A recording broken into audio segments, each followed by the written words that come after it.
Michael here with Energiebewegung Interviews. Today, I'm pleased and honored to have Gunillia Hamne from the Peaceful Heart Network on today's show to talk about TTT, or Trauma Tapping Technique. Gunillia, so nice of you to make time for us today. Oh, thank you so much for the invitation. I'm very happy to be here with you, of course. It's a pleasure. Yeah. Well, I'm excited to find out more about TTT. So how and where did you discover TTT the first time? Yeah. So how can I make this a bit long story, a bit shorter? But I'm a body therapist, a shiatsu therapist since many years. I'm also a journalist and filmmaker and radio maker. So anyway, this combination of two different traces, but both originating from being interested in people and people's stories. So one day somebody was telling me about TFT, which is thought field therapy, which is a technique and then based in a way on the same thinking of your energy in your body as shiatsu. And I'm a shiatsu therapist, and said that, why don't you look at this TFT? So I did, and I learned TFT. And when I had learned it, then I realized that this is really what I needed. I was actually looking for, because as a journalist, I have been interviewing a lot of, especially women and children who have been in very difficult situations, in war, genocide, being trafficking, and child labor. And, you know, when you interview people, like you're doing now. So, like we're doing now. If you want, like we're doing now. If you want really a colorful story, you start asking very specific questions about how you saw the situation you were in with all your senses. What did it look like? What kind of weather was it? Was there a special smell like here from the sea? What did you wear? Who were you with? And then you start activating all your senses. And when you activate senses of a person who has been through challenging situations, you can easily re-traumatize that person, because that activates the memories so thoroughly that the person can. And this happened to me when I was working as a journalist, because I was in many places where people had been, for example, in war. So I was in South Sudan. At that time, it was not its own country. It was still part of Sudan. And I was interviewing this girl, a book, 12 years old, under a cassia tree. We're sitting there together with an interpreter. And when I start asking this question, because she had been abducted, she had been kidnapped from her village and taken to another place, and seen her house being burnt down, the parents being killed, you know, horrific things. I could see how her whole body posture, her face, her way of speaking, everything changes. And I can say this was not my first time to realize this. So when having that experience, I didn't feel comfortable, you know. I know that information and journalism is super important. And this happens all the time, that people will tell stories and get re-traumatized. For me, also being a body therapist and knowing that this, you know, I didn't feel comfortable. So that's when I found this TFT and was recommended it. I thought that, wow, this is really something I can use when meeting people with this kind of experiences. So from there, to make it short, that was TFT. TFT is a bit complicated. It's called tapping. It's one of all modalities of tapping. And I know you have talked to Hans Hermann, who is an EFT practitioner. So TFT came first and created by Dr. Roger Callahan in California in the beginning of the 1980s, because he saw that as a psychotherapist and psychologist, he had difficulty in really helping people who were traumatized or had phobias. So he started looking. So he went to training in acupuncture, in applied kinesiology, healing touch, and many different things. And having an inventive mind, he started testing. You know, you have to do that. To invent something new, you have to do something that nobody did before and combine things, isn't it? So that's what he did. And from there, he created this TFT, the first tapping modality that was, you know, presented to the world. And from there came this EFT, which was created then by Gary Craig, like 10 years later, I think it was in 95. Yeah, anyway, some years later, he was a student of Dr. Callahan. And he saw, oh, this is a bit complicated the way he does it. And the courses was also very expensive. So he thought this, Gary Craig, that many people should know this tapping because it's so good and it should be learned. So he made a a manual that you could download from his website. He started having videos you could watch to learn EFT. So when I had learned TFT, I saw this EFT, and then I realized I want to work with these people who are traumatized, and in many countries where I have been as a journalist. I realized I could not do this myself because I met many traumatized, but I was not a trauma therapist. I was a counselor, but not a trauma therapist. So in my education for TFT, there was one article that specifically interested me, being a globetrotter. I've been traveling as a journalist everywhere, and and that was an article, actually the first scientific article about tapping, and it was published in a peer-reviewed journal of the it's called Journal of Clinical Psychology in the US. So it's the top one in the US. It was written by 5 psychologists who had been to Kosovo after the war in the Balkans on the beginning of the 1990 and 200, presenting very good results about tapping, how they had been teaching it and treating people. So that's the main writer of this article. I contacted him and asked him if I could learn from him. So together we went to Rwanda. So that's where the start of TTT was, that I saw that TFT is too complicated. We have to simplify this and specify it for people who are traumatized. Long story, make it short.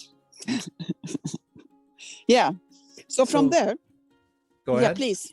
Yeah. Well, I had a question. So when they were doing their clinical evaluations in Kosovo, being clinical psychologists, they and using TFT with the aim of putting their results in a peer-reviewed journal, they were following clinical protocols and everything was correctly recorded, and observations were in a very professional way recorded. Yeah, otherwise it would never have been published in the top 1 journal of psychology in the US if they had not. Even though Dr. Johnson, who was the main writer of this article and with whom I went to Rwanda, he was a psychologist and a trauma expert since many years.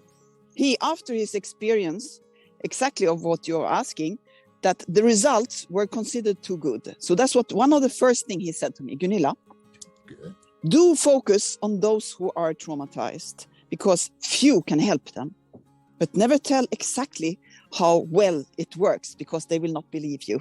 This is not true anymore, but for him, that was his experience, because he felt like, they did it exactly accordingly, but still it was like question that, can it really work that well? But it did. And I can confirm that since that was in 2007, I have been doing this now for 15 years in very challenged areas. Not only Rwanda, not only Congo, but in many, many places. Now, the taking it, they may have had that attitude because the typical Freudian psychotherapy takes years, very often puts the person back into the feelings of trauma and still takes years, and there's no guarantee. So when something works as fast as TTT, he was kind of like, I don't know how this will be accepted. That might have been his motivation.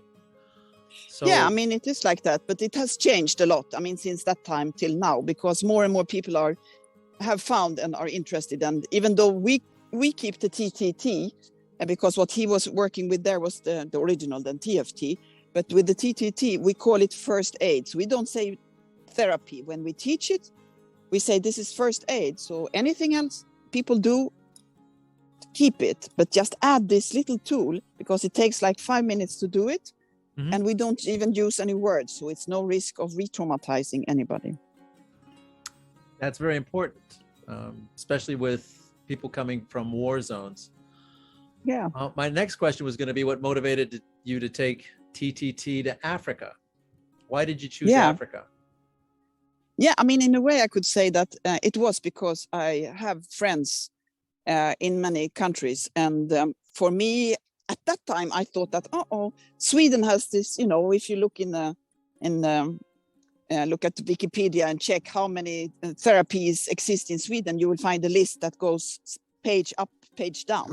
So I thought, yeah, exactly, all different kind of fantastic.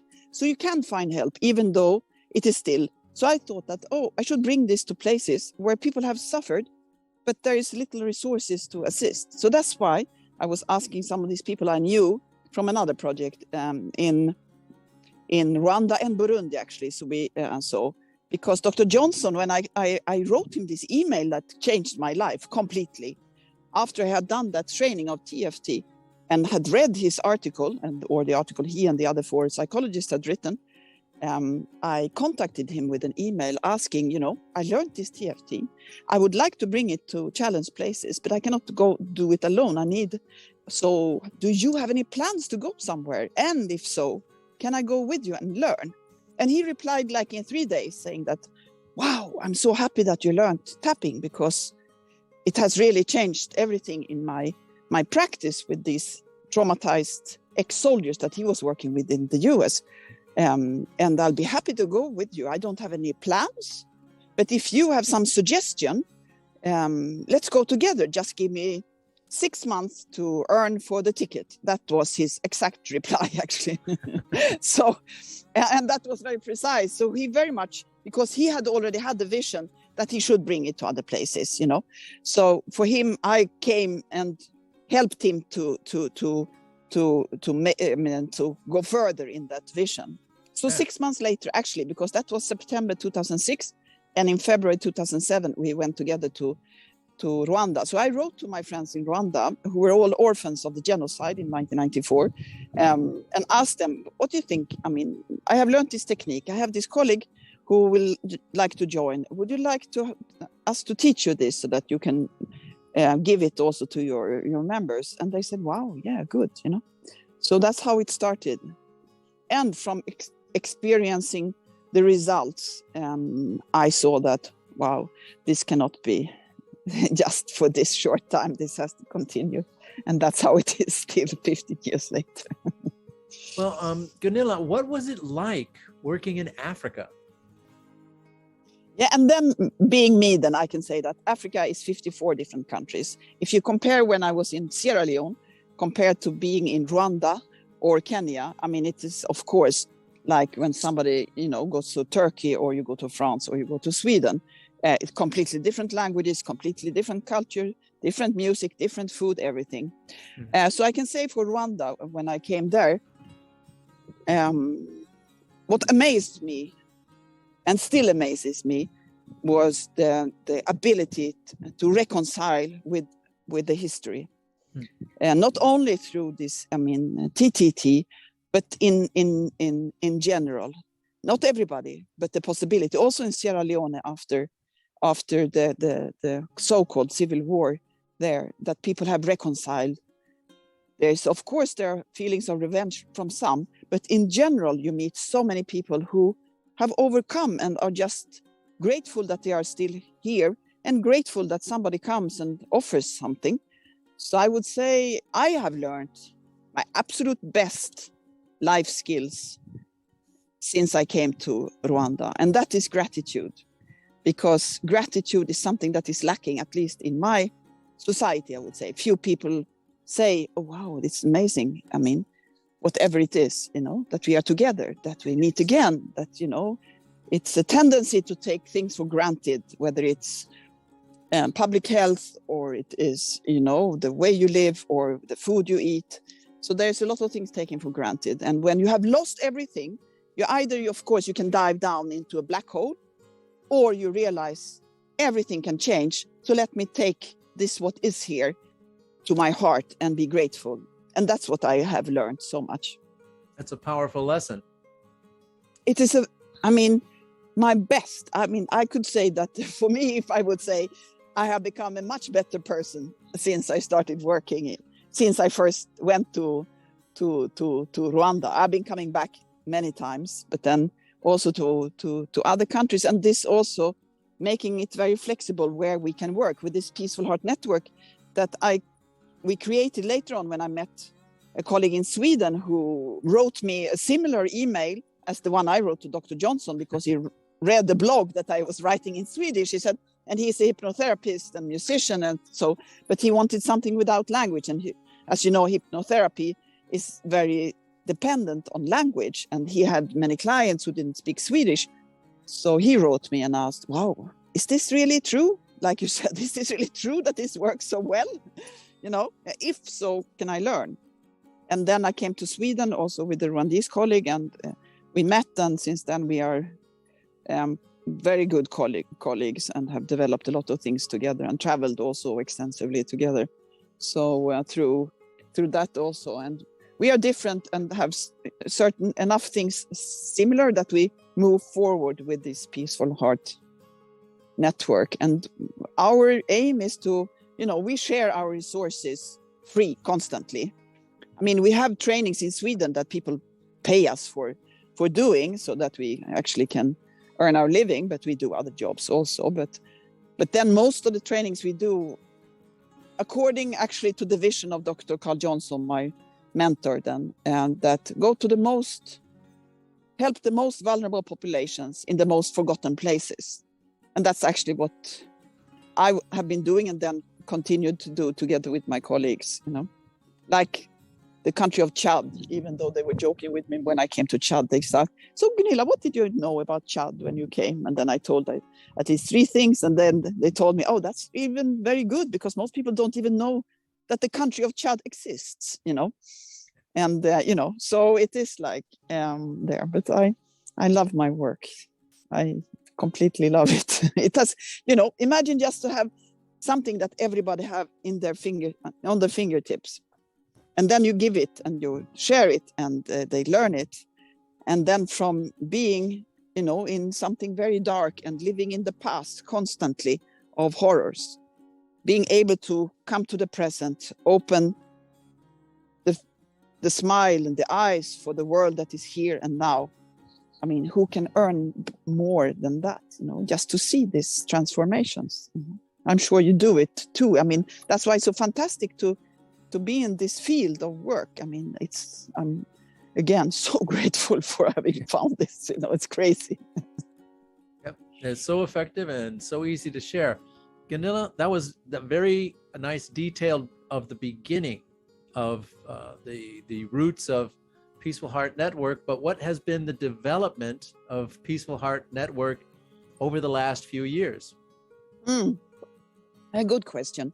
Yeah, so I mean, I can say that what we constantly are doing is to reach out in more, not only geographical regions, but to different groups of people working to help others, then whether it's medical doctors, psychiatrists, or social workers, priests, teachers, and also individuals. So, and our aim constantly is to teach so that people have the tools themselves and can then multiply it further to others. And we also developed then a lot of tools. So we have an app, for example, a smartphone app that is now in 27 languages, but hopefully tomorrow it's in 33, and among them Ukrainian. Yeah, because we are upgrading it now. I was checking just before now to see if it was already upgraded, but it wasn't, or updated. So that is one thing. We do a lot of videos. We have written a book, and I don't have it with me here, and that is called Trauma Tapping Technique. It's available on Amazon. Well, what we can do, Gunilla, is I'll put all of you send me those links, and I will put them all in this. They'll be in the description for people to that's access. Great. Yeah, that's great, because anybody can have it. I mean, you can have a PDF of the book for free on our website, but if you want a physical book, you can order it from Amazon. And then we have participated in many conferences, and now, especially now, this unfortunate time of invasion and war, we get a lot of questions from people who realize we have to help people, and few then speak Ukrainian, and then using a modality that don't use words, but you can just communicate some small things or even give the app. That is now very much asked for. So we actually have had a lot of workshops lately. I mean, we have all the time, but it has increased. And people's questions about how can we do? We read about your work. Can you tell us? And we are always happy to tell, because our organization is just, it's a laptop. It's not the house. It's not there, because there's so many organizations in the world. You don't need one more. It's a network. So that's why Peaceful Heart Network. So when we do work somewhere, we are always invited by somebody who already have the trust from the population. I mean, Hans Hermann invited us to Berlin some years ago. And so we were in Berlin with some people who worked already with refugees. That was, in the time of 16, 17, when there was so much in Germany of people from Afghanistan, Iraq, Syria. Refugees and immigration was a big issue in this. Yes. And also in Sweden, at that time. So then we were in Berlin with different Caritas and, other groups. And so that's how we work. And I would say that for me, it's a strength, because I'm not interested in administration. I want to be with people. We don't need to grow in that sense that, now we have this and that many members, but we have trauma tappers. So we certify people. We have trainings constantly in English and Swedish, now also in Spanish. And then people participate, and then they do some cases and answer some questions. And then we give a certificate, which means, and then some people ask us, so Gunilla, how can you know that people do what you have taught them to do? I mean, how do you control that they are doing TTT? And how do you control your IP, this intellectual property? And then we say, we don't care, we just don't care, because as long as people learn something about tapping, it's fantastic. If they just remember to do some, what we call gorilla tapping, because we work there among the mountains of Virunga, where the gorillas, and they do this tapping very well. That's fine, We also teach havening, which is another modality that you can ask my colleague more about, but it was constructed by Dr. Ronald Ruden in the US after having researched what is it actually that makes tapping so efficient, what the signals sent through the skin, through the nervous system to the amygdala, and depotentiating these triggers, that these synapses that are carrying the information. So it is like, all these things, one thing comes after the other, but we are super happy always to answer questions when somebody says, so like now we have some people who want to do work in prisons. So then we just connect them. So we have somebody in the US, somebody in UK, and we have done projects in the prisons in Rwanda. So then we meet, and then we say, yeah, we have done like this and this, take it or leave it, it is like that. And then, so in that way we do it. And now we're doing also an online course so that we don't have to do every course live, but if somebody wants to learn, they can just take it whenever they like. We have been on that has been our aim for a long time, but it's like, but now it will soon be finished. Excellent. I will definitely put that one in the description. I'm signed up for the one on the 6th of April. So anybody else who wants to join, you're so welcome. Yeah. I'll make sure that is listed where they can find it. Before we move too far from your books, when somebody buys one of your books on Amazon, then those proceeds help to go support your work in taking this to places like Rwanda and helping the people traumatized by the war there, which kind of leads me into my next question about, you mentioned briefly the Ukraine. What impact has the recent invasion of Ukraine, the huge refugee problem there, what has that had and what impact has that had on the Peaceful Heart Network? Yeah, I mean, it is like that we get many questions. And then also I contacted, because since I don't know, I know people all over, depending on some, both as a journalist, but also another project I have worked with before and some more. So then I wrote to one of my friends who lives in Moldova and I asked him, and then he connected me to some people who had the Eco Village where they already received refugees. They connected me to somebody in Romania, this friend in a nurse who knows EFT in UK. She's Polish originally, so she wants to do something in Poland, so it goes like that we get these questions, and then we are their resources, and then we did our best to translate things to Ukrainian as fast as possible, but, so that we could also give some of these materials, even if so many of the Ukrainians actually speak and read Russian, and our app is already in Russian and Polish, so you can already use it. But now it is soon in Ukrainian, which is of course much better when you have your original language. So that I would say is that.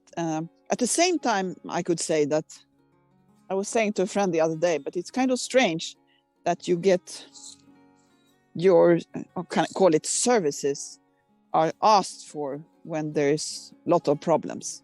It is like you wish that, I mean, it isn't it. I was thinking of that yesterday also when I had the message from a friend who works for the UNDP in Syria. It is like in Swedish we call it någons död är den andres bröd, which means somebody's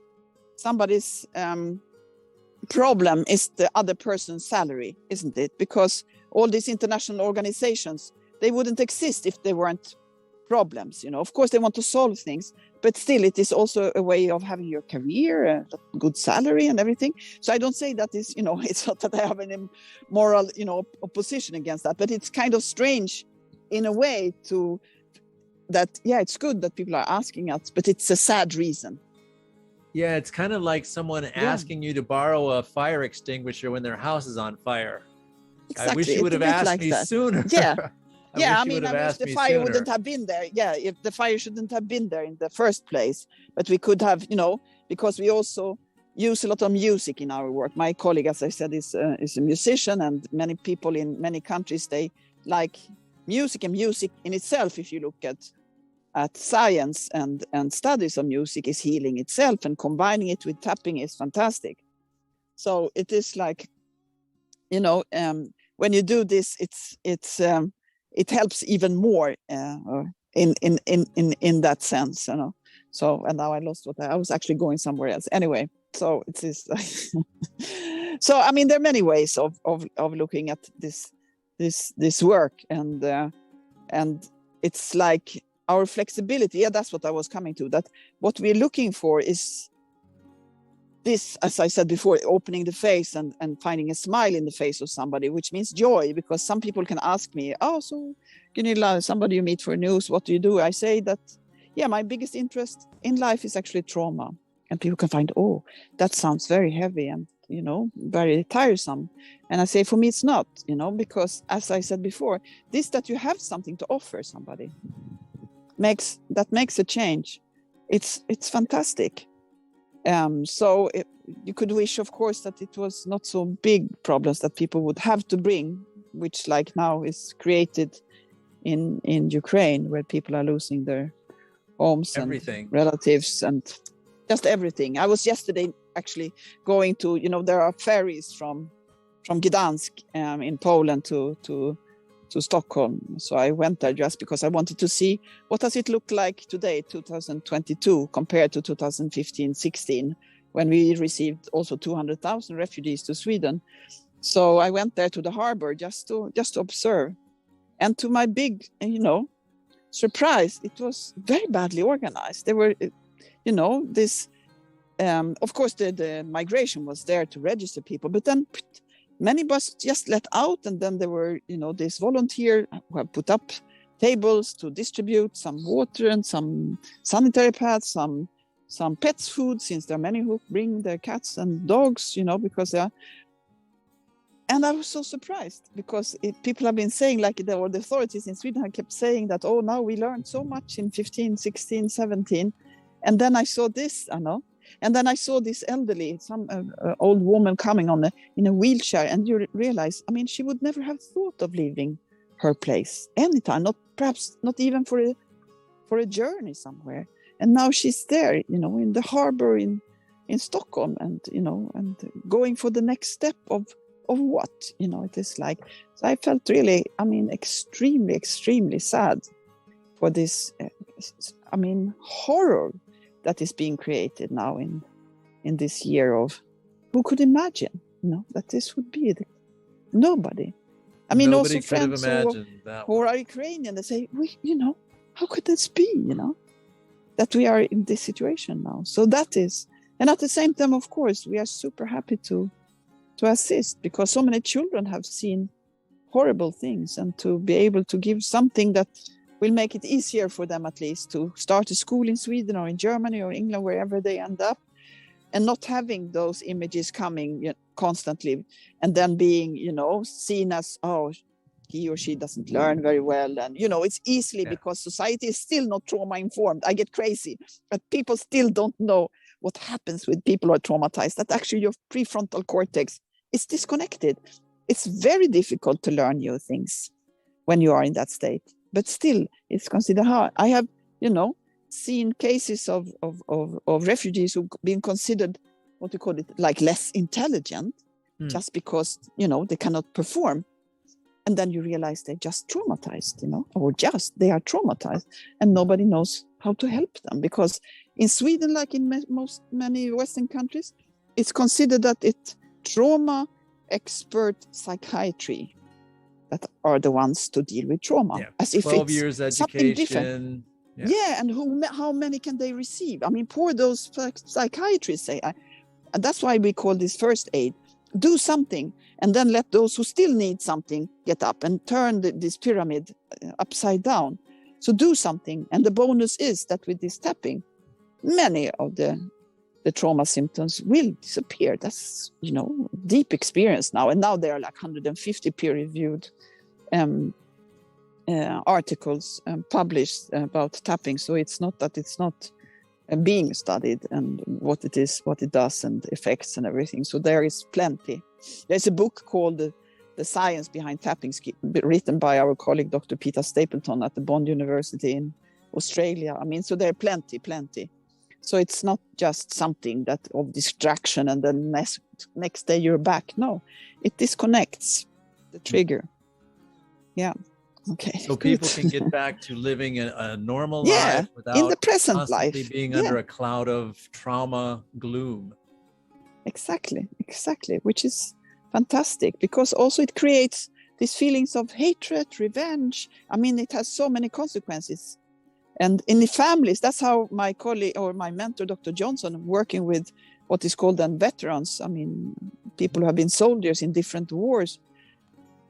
Many of them had lost their family. If they hadn't already killed them, they lost their job, they lost the income, everything, because they couldn't manage. I met the other day here in Sweden, somebody working for a veterans organization here, and they were making a fundraising for somebody who needed a what you call it, caravan, this thing you pull after the car. Something to live in. Yeah, something. So I asked, so why? Yeah, because this guy who was a Swedish UN soldier in Afghanistan, or if it was in Bosnia, somewhere on a mission, he couldn't be with people anymore. So he needs to live in the forest somewhere. Of course, it's nice to live in the forest, but not the reason being that you're so, your mind is still so wounded that you cannot be with people. And then I feel also so sad. I mean, when there are tools that can help these people, and then choose to live in the forest, but not that you have to stay away. If you need to carry a gun with you to check the mail, there's something wrong. Yeah. Or constantly looking for snipers, like I know others do, even in a small town in Sweden, which is not often that it happens. Anyway, so we are grateful, and I'm grateful that you are bringing up these techniques and tools so that more people can know about it, that there is, help to be found, if not for yourself as a viewer, listener, but also for others around you, and especially now in this time when so many people will end up in the homes of others. And there will be problems. I'm sorry, but there will be, because of this. Because it's not easy to live with somebody who's traumatized, because it transmits to everybody around, this stress and trauma. It's contagious, just like COVID, even worse. Yeah, I would agree. Yeah, unfortunately. Gunilla, you've done an excellent job telling us about the roots, bringing us up to today. Now, could you please share with us, what is your vision for Peaceful Heart Network? Yeah, that's a more tricky. It's like, at the moment we are such in a what you say, a state of not expansion, but in a way of materials and things. So I think I'm a bit in that actually right now. So ahead, our vision is always that especially children should learn this techniques already in school, so that you learn even from your very early age that you can manage your emotional state. That is constantly the best. That why don't we learn at least go through first aid, physical first aid with heart, what you call it, HLR, I mean, I don't know in English what you call it. Cardiopulmonary resuscitation, CPR. Exactly, CPR.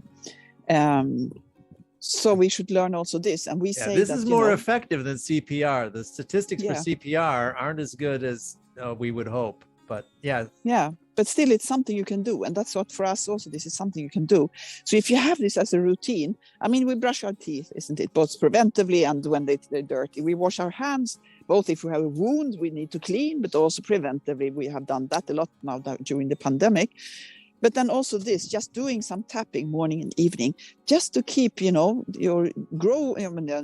your resilience and then lower the stress, so that your nervous system can dance between the parasympathetic and the sympathetic, activate when it needs to activate and relax when it needs to relax. So this dance can be restored, So that is my vision, that people will know that there is something I can learn for myself, my children, that will make a difference. I know we have friends who have been teaching this in schools and telling the students, or actually pupils, I mean, young age. So they were raising money for this project somewhere, and they said, now you go home and you do this tapping for your stressed parents and ask them to pay you. So, and then we use that money for this fundraising. So, and they were super happy. They got this diploma, and it's like that. So it was very nice. So that is the vision. I think it is for everybody, especially from young age. Excellent. That's an excellent expansion goal, so that TTT gets taught in schools, and we can have trauma releasing and forgiveness become part of European culture. Yeah, exactly. Or TTT or tapping. We often call it tapping, just don't exclude anything or say that ours is better. But tapping, it's just because our TTT is, so simple. You just tap. You think about whatever bothers you and you do the tapping. You breathe and then, so. Good. Yeah, I think that is a good one. Thank you. Excellent. Well, Gunillia, it's a beautiful vision to have, and I'm certainly glad that you have shared that with us, and we'll try to get that out to as many people as we can. Thank you so much for the invitation, Michael. And I love this. This is the Maya. I have this the symbol you have behind. It's the sun of the Mayas. That's the flower of life. I got interested in energetic art when I was living in Honolulu and saw a art exhibit from the Amikyo temple in Japan. So I was chanting as I hand painted that, and I just like to have it with me. Very nice. Very nice. It looks like a Gloria around your head, so that's nice. Thank you so much. You're very welcome, and thank you for taking time for us today and sharing the roots, taking us up to date, and sharing the future of the Peaceful Heart Network with us, Gunillia. Thank you very much. Thank you. And that's all for today, folks. So thank you very much for joining us today for today's Energiebewegung interviews, and look forward to see you soon. And remember, all the details and links will be in the description. See you next time.